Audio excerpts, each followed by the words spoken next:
আজ রবিবার বর আবদার করেছে সকালের টিফিনে তিকোন পরোটা খাবে, তাই ভাবলাম একেবারে স্নান করেই রান্নাঘরে ঢুকবো। বাসি বিছানাটা তুলে ঘরের টুকিটাকি কাজকর্মগুলো করে নিয়েছি। স্নান করতে যাব তার আগে ভাবলাম ময়দাটা মেখে রেখে যাই, তাহলে ময়দাটা অনেকটা বেশি নরম হবে আর পরোটাগুলো খুব ভালো ফুলবে।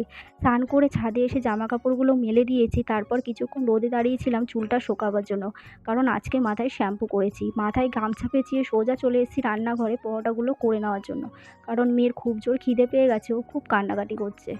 আগে আমি এই তিকোন পরোটা বেলতে পারতাম না, তবে আস্তে আস্তে সমস্তটাই শিখে গেছি। মানুষ চেষ্টা করলে সবই পারে।